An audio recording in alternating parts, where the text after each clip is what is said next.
የቅዱስ ጊዮርጊስ ተጋድሎ በኢትዮጵያ ሊቃውንት። የዚህም ቅዱስ አባቱ በቀጶዶቅያ መስፍኑ አንስጣስዮስ ሲሆን እናቱ ቴዎብስታ ትባላለች። የተወለደውም በልዳ በሶርያ በፍልስጤም በ280 ዓመተ ምህረት ነው። ታናሽ ሆኖ ሳለ አባቱ አርፈዋል። ቅዱሳት መጻሕፍትን ፈረስ ግልቢያን ተምሮ 20 ዓመት በሆነው ጊዜ ቢሩት ሀገር በመሄድ በዚያ ሀገር ይመለክ የነበረውን መንፈሰ ሰይጣን ያደረበትን የመኮንኑን ልጅ እንዲበላት የተሰጠውን ዘንዶ በክርስቶስ ስም ከገደለው በኋላ እጅ መንሻ ይዞ ወደ ንጉሠ ፋርስ ሄደ። በዚህ ሀገር ግን ነገሥታቱ ጣዖታትን በማምለክ ክርስቲያኖችን ሲያሳዷቸው አይቶ አዘነ። ልቡም በክርስቶስ ፍቅር ነዶ ወደ ሀገር አልመለስም፣ ስለ ክርስቶስ ስም እሞታለሁ አለና እኔ የክርስቲያን ወገን ነኝ፣ እምነቴም በጌታችን በኢየሱስ ክርስቶስ ነው በማለት መሰከረ። ከዚያም ንጉሡ ልብሱን ገፈው በእንጨት ላይ እንዲሰቅሉት፣ ዳግመኛ የዘንባባ እሾህ የመሳሰሉ 70 የብረት ችንካሮች ሰርተው በእነዚያ እንዲቸነክሩትና አጥንቱን ሁሉ እንዲቀጠቅጡት አዘዘ። ቅዱስ ጊዮርጊስ ግን በትዕግሥት በመሆን ፈጣሪ ኢየሱስ ክርስቶስ በመስቀል እንደተሰቀለ እንዴት አላስብም አለ። ዳግመኛም በውስጡ ረዣዥም ችንካሮች ያሉበት የብረት ጫማን ባጨሙት ጊዜ ችንካሮቹ ደሙ እንደ ውሃ ምድር ላይ እንዲፈስ እግሩን ዘልቀው ስሩን በጣጠሱት። መሄድም ባልቻለ ጊዜ አጎንብሶ ሄዷል። ከዚያም የፈላ ብረት ጋን ውስጥ ከተው ሰውነቱ በደም እስኪጥለቀለቅ ድረስ ራሱን በመዶሻ ሲመቱት ወደ ጌታችን ጸለየ። ያን ጊዜ ጊዮርጊስ ሆይ ከአንተ ጋር ነኝና ጽና የሚል ቃል ከሰማይ መጣለት። ቅዱስ ሚካኤልም ተገልጾ ከሕመሙ ፈውሶታል። ይህንንም ባዩ ጊዜ ብዙዎች በጌታችን አመኑ። ንጉሡም ይህንን ባየ ጊዜ እጅግ የሚያስጨንቅ መንኰራኩር ለ40 ቀን አሰርቶ ለቅዱስ ጊዮርጊስ ለአጵሎን ብትሰዋ የመንግሥትን ዘውድ ትቀዳጃለህ፣ ግን ክርስቶስን ለማገልገል የቈረጥክ ብትሆን ሥጋን ትፈጅ ዘንድ በውስጧ ልትጣልባት ያዘጋጀኋትን መንኰራኩር ተመልከት አለው።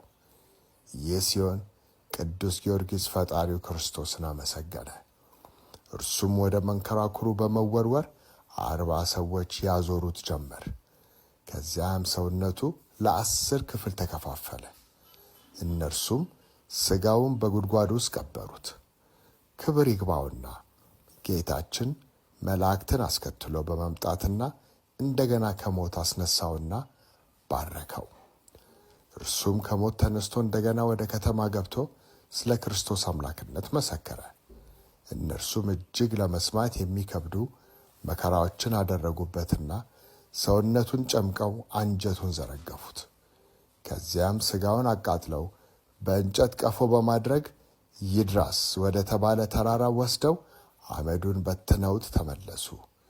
ክብር ይግባውና ጌታችን መላእክትን አስከትሎ በመውረድ 4ቱን ነፍሳተ ምድር የተበተኑትን የቅዱስ ጊዮርጊስን ሥጋዎች እንዲሰበስቡ አዞ እንደገና ከሞት አስነስቶታል። ይህንንም ባዩ ጊዜ ብዙዎች በክርስቶስ አምነው የሰማዕትነትን አክሊል ተቀዳጅተዋል። በመጨረሻም ብዙ ተጋድሎችን ለ70 ዓመታት ከፈጸመ በኋላ ንጉሡ የቅዱስ ጊዮርጊስ ራስ በሰይፍ እንዲቆረጥ አዞ ወደ መስፊያው ቦታ ሲሄድ እሳት ከሰማይ ወርዶ 70ውን ነገሥታት ያቃጥላቸው ዘንድ መከራውም ከክርስቲያኖች ጸጥ ይል ዘንድ ጸለየ። ወዲያውኑም እሳት ከሰማይ ወርዶ 70ውን ነገሥታት አቃጥሏቸዋል። ከዚያም ክብር ይግባውና ጌታችን ኢየሱስ ክርስቶስ ለቅዱስ ጊዮርጊስ ብዙ ቃል ኪዳንን ከሰጠው በኋላ በክብር ወደ ሰማይ ወጣ። ከዚያም ፊቱን ወደ ምስራቅ መልሶ ራሱን ዘንበል አድርጎ ሚያዝያ 23 በሰይፍ ቆርጠውት የሰማዕትነት አክሊል ተቀዳጅቷል። ከአገልጋዮቹ የቀሩት ሥጋውን ወስደው በንጹሕ ልብስ ጠቅልለው ወደ ሀገሩ ልዳ በመውሰድ ቤተ ክርስቲያን ሰርተው በውስጡ አኖሩት። ከእርሱም ቁጥር የሌላቸው ብዙዎች ድንቆች ታምራት ተገልጠዋል።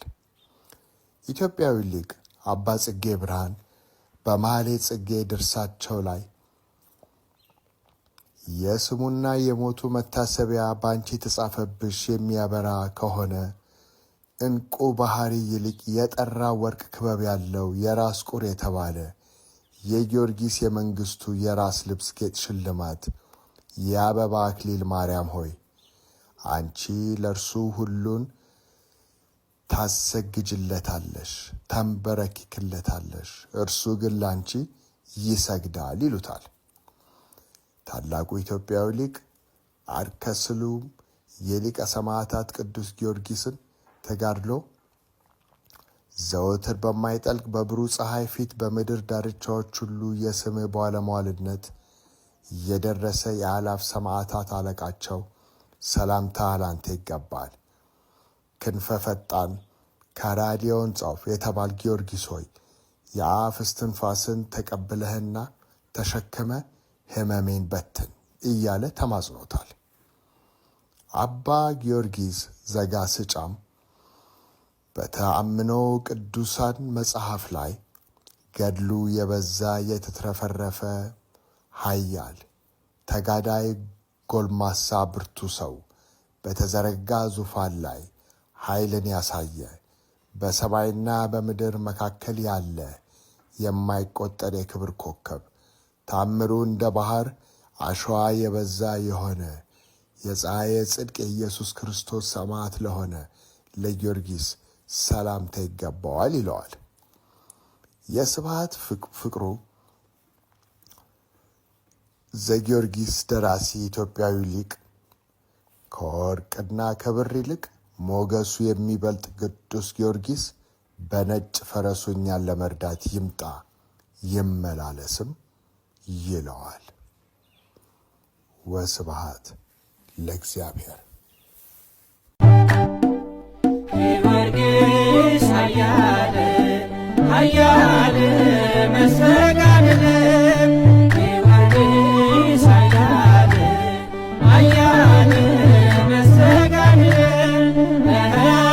ገባሬ ተአምር ገባሬ ተአምር በክብር ገባሬ ተአምር ገባሬ ተአምር ጊዮርጊስ ኃያል ኃያል መስተጋድል ጊዮርጊስ ኃያል ኃያል መስተጋድል ገባሬ ተአምር ገባሬ ተአምር በክብር ገባሬ ተአምር ገባሬ ተአምር ስሙን ተሸክመ ጊዮርጊስ መከራን ቀምሰሃል ጊዮርጊስ ያመለከው አምላክ ጊዮርጊስ ከሞት አድኖሃል ጊዮርጊስ ገባሬ ተአምር ገባሬ ተአምር በክብር ገባሬ ተአምር ገባሬ ተአምር በእምነት እንድንጸና ጊዮርጊስ ልባችን ይበርታ ጊዮርጊስ ጊዮርጊስ አማልደን ጊዮርጊስ ለሰራዊት ጌታ ጊዮርጊስ ገባሬ ተአምር ገባሬ ተአምር በክብር ገባሬ ተአምር ገባሬ ተአምር የልዳው ሰማዕት ጊዮርጊስ እምነት ይገርማል ጊዮርጊስ ለሞተልህ ጌታ ጊዮርጊስ እስከ ሞት አምነሃል ጊዮርጊስ ገባሬ ተአምር ገባሬ ተአምር በክብር ገባሬ ተአምር ገባሬ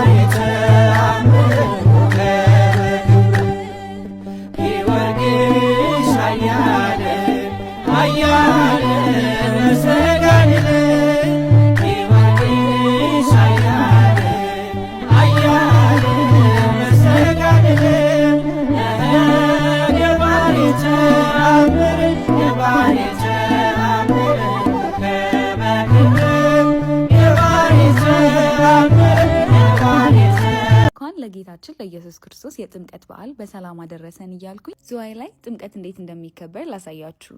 የዚህ ቦታ አከባበር ከሌላው ቦታ አከባበር ለየት የሚያደርገው ባቱ ደንበል ሐይቅ ላይ መከበሩ ሲሆን አካባቢው ያሉ ደሴቶች ቤተክርስቲያን ታቦት የሚሸኘው በጀልባ ነው። እዚህ ጋር እንደምትመለከቱት የአካባቢው ሰው ታቦታቱን ወደ ማደሪያው ለመሸኘት ከያለበት ይወጣል። ደንበል ሐይቅ ላይ 6 የተለያዩ ደሴቶችም ስላሉ ከተለያየ አቅጣጫ ከመጡም በኋላ መሀል ላይ ተገናኝተው ሰላምታም አቅርበው ወደ ማደሪያቸውም ይሄዳሉ። እኛም እንግዲህ የዚህ በረከት ተካፋይ መሆን እድልን አግኝተን ከአካባቢው ምዕመን ጋር ታቦቱን በደመቀ ሁኔታ ወደ ማደሪያው ሸኝተናል። የነበረኝን ድንቅ ቆይታ ትንሽ አስቃኝቻችሁ ልመለስ።